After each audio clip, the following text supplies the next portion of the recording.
ஒரு அமைதியான கிராமத்தில் வெண்ணிலா என்ற 23 வயது பெண் நகரத்தில் வேலை செய்து கொண்டு இருந்தாள்.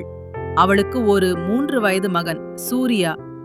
பாசமிக்க தங்கை நித்யா 14வது பிறந்த நாளை கொண்டாட வெண்ணிலா அவளது மகனுடன் ஊருக்கு வந்தாள். காலை நேரம்.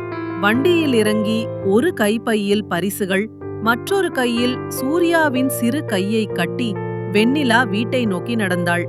வீட்டின் வாசலில் அம்மா மகிழ்ச்சியுடன் எதிர்பார்த்து காத்திருந்தாள். அம்மா, வா பொண்ணு, சூர்யா என் சின்ன தங்கோ எப்படி இருக்கே என்று கூறி இருவரையும் கட்டிப்பிடித்தாள்.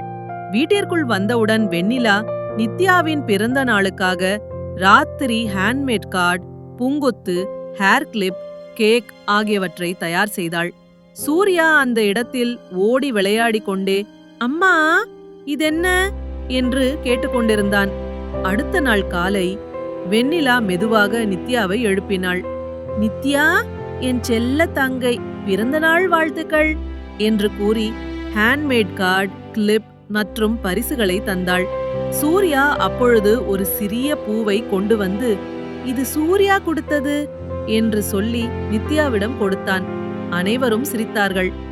நித்யா கண்களில் கண்ணீர் விட்டு, அக்கா நீ மட்டும் இருந்தாலும் போதும், ஆனா இப்ப சூர்யாவும் இருக்கிறா, எனக்கு இரட்டை பரிசு என்று சொல்லி அக்காவையும் சூர்யாவையும் கட்டிப்பிடித்தாள். பிறகு அனைவரும் கேக் வெட்ட சூர்யா முதலில் விரலால் கேக்கை தொட்டு தின்ன முயற்சித்தான். நித்யா சிரித்தாள். அந்த சிரிப்பும் அக்கா தங்கை பாசமும் சூர்யாவின் சிறு சேட்டைகளும் அந்த நாள் முழுக்க வீட்டை மகிழ்ச்சியில் மூடியது. பாடம்: அன்பும் பாசமும் நிறைந்த குடும்பத்தில் ஒரு சின்ன பரிசும் குழந்தையின் சிரிப்பும் வாழ்க்கையை ஒரு பண்டிகையாக மாற்றலாம்.